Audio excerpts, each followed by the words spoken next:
It's white, blue and yellow. It's small, it's real grade, and it's ready to be built. It's the brand new real grade Rx-78-2 2.0. The original real grade came out back in 2010, 14 years ago, and in March 2024 this little guy has been revealed. Will it keep up with expectations or not? Today we will take a look at this bad boy, and I will let you know if it's the best real grade or not. A couple of days ago I posted an unboxing video, so if you're curious about what's inside the box, you can go and take a look there. Here's a short version, 10 runners, 1 sticker sheet, and a pretty manual. Now, time to get my tools ready, and I'll see you in a moment. And here we are, halfway through the build, and I want to take a look with you at the inner frame. Very detailed. You can see how there is a nice color separation thanks to 2 different tones of grey, plus some dark white parts. I've been using a bit of panel lining and black wash here and there to create some extra contrast. The legs are really nice detailed, and the color separation is top notch. Especially this dark white part really pops out, and it's such a nice detail. Here we can see the core fighter installed, which we will take a better look at later. Here, in the back, is the peg that keeps it in place. A bit of a weak point, to be honest, but it works fairly well, I would say. The arms are slightly underwhelming, to be fair. Differently from the legs, they don't feel like a real frame, especially the attachment to the shoulder being so open wouldn't look so nice without the armor. I love the head, it is very nicely made, so many details.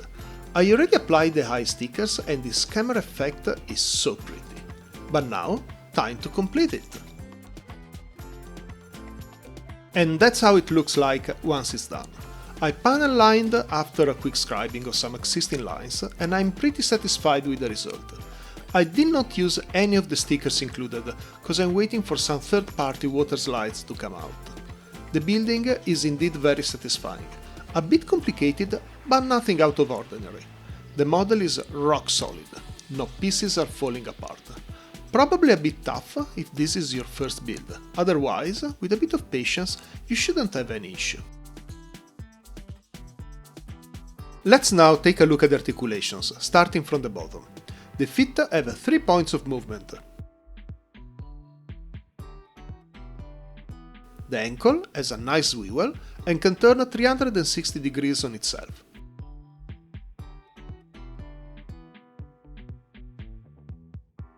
The leg has a 180 degrees fold, with a classic armor plate on top sliding, following the movement. The flaps on the skirt can all be raised, to give the leg space for moving freely. You can see the great angles you can reach.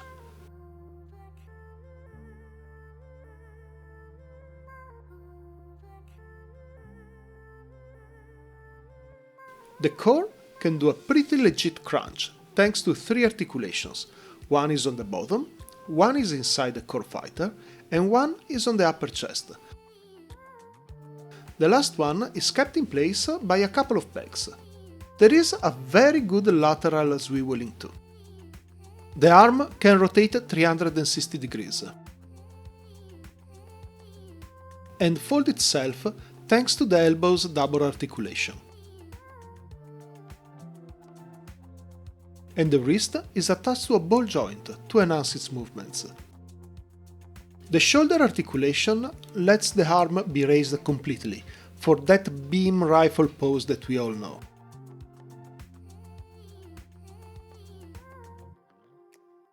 The shoulder flaps can be freely raised, and the actual armor can move independently from the arm. Now, finally, a small complaint. The shoulder joint can come out a bit, but it's really hard. I always detach the whole arm trying. Nothing terrible, but yeah, it's a bit annoying.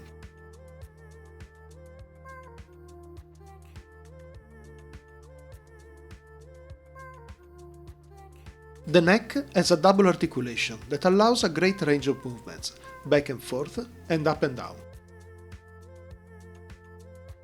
The head itself can turn 360 degrees on itself. And now it's Core Fighter time! I honestly love it. It comes with attachable landing gears and it looks so detailed. I would love a pilot inside, but it is what it is, I guess. I have only a big issue with the wall core fighter thingy. There's no dummy. If you want to show off your fighter, the poor Rx-78 will just be an empty shell. You can see the empty gaps right here. Also, the only thing keeping it in place is this peg, which is not a lot. It won't be stable and posable at all. I wonder what's the point of having such a nice gimmick if I can't really have it exposed together with the model kit. Hopefully some third-party company will come up with some cheap part. Let's see. The transformation is simple but effective. Push the nose in, fold it, push in the fin, close the wings, and there we go. At this point, you just need to insert it till you feel click, and then secure the peg.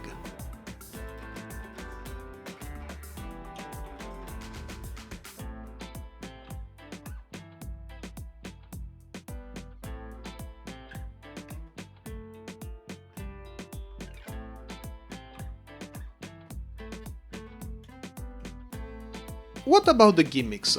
Well, there is a decent array of them. The back flap on the leg can be lifted. The armor on the upper leg slides when folding the knee. There is a system similar to the one seen in other real grades to lower the leg joints and give more space to move the legs. Simple and effective. The cockpit can be opened, revealing the core fighter. Still, no pilot there unfortunately. There is an extractable peg on the back skirt that reveals the attachment point for an action base, and it can also be used to store weapons, like the bazooka or the beam rifle. There is a second peg just on top of the backpack, where you can attach the shield.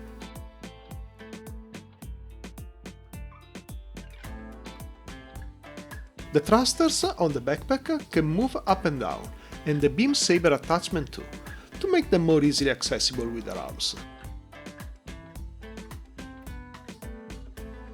Let's now take a look at what comes with the box apart from the actual model kit. We have, apart from the two closed fists, two posable hands, one hand for the beam rifle, two holding hands for bazooka, shield and beam sabers, the beam rifle, the bazooka, and the shield. The hands have a sliding mechanism to be attached that might be more secure, but I do actually hate it. They're so hard to build.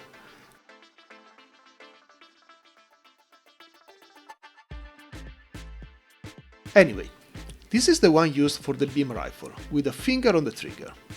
The beam rifle is a bit plain, I'm sure I will paint it in the future. The sight can be rotated like in the animated series, and the handle can be moved to be grabbed by the left hand, which is a bit of a drama thanks to those sliding hands. Did I mention how much I hate them? Still, it looks very legit once it's posed.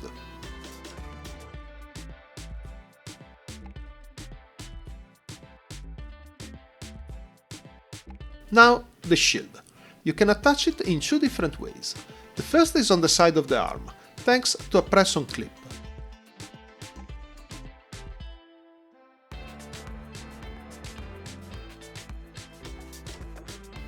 You can also grab it with a holding hand on the handle to keep it in front of the model. And, well, this is glorious.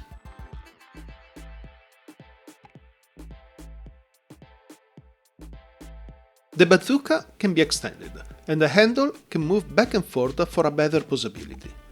Once again, let's praise all the models with the bazooka. It's such a great weapon.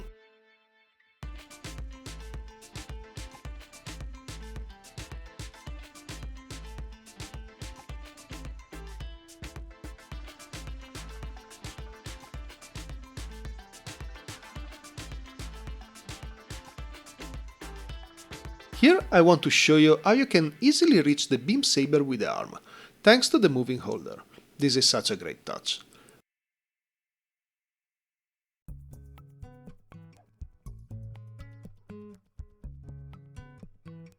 On the beam saber itself, there is nothing really to say. It looks good and the effect is what you would expect.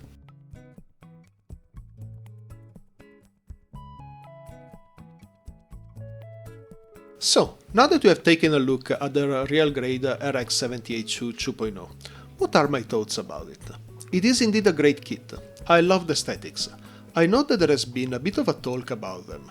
They changed the head, the proportion of the legs and more. I personally do not mind it. It looks great. The posability is top notch, and apart from the missing core block dummy, I can't find any real issue with it. Still, I cannot feel a bit underwhelmed by it. Let me explain, and mind that this is my personal opinion, you are more than allowed to disagree of course. So, the master grade line has basically almost been abandoned, and the real grades are the new big releases we are waiting for now. This is the Gundam, the original one. Everything starts from here. And this is the 45th anniversary edition, being advertised with amazing videos and more.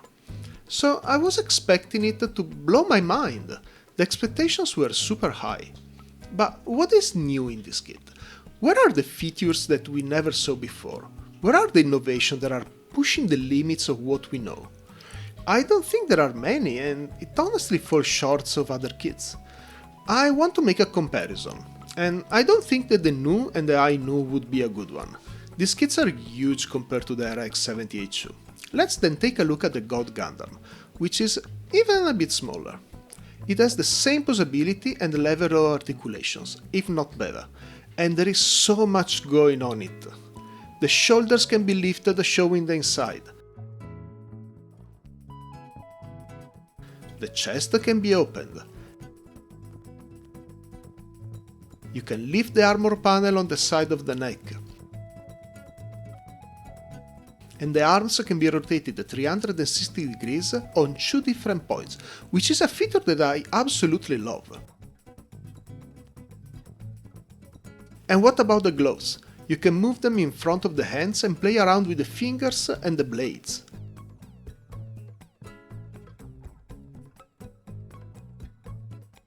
The skirt armor can be moved independently out of the way to let the legs completely free. I think this kit has the best angles on the legs. I could be wrong. And what about the chest crunch? You have a whole lifting gimmick that allows an incredible crunch that the Rx-78 can only dream of. And look at that! It's a core fighter that I can show off without the fear of my kit falling apart, complete with moving parts and wings too. This is what I mean by a kit that can blow my mind, with features that have never been seen before. The real grade Rx-78-2 2.0 is indeed a great kit, and you should get one. It is the best of 144 scale representations of it. But it is not the next generation that somehow I was expecting. If you have been watching until now, please consider liking and subscribing. I would also love to know what are you thinking about this kit and maybe have some constructive talk about it. Thanks for watching and see you soon.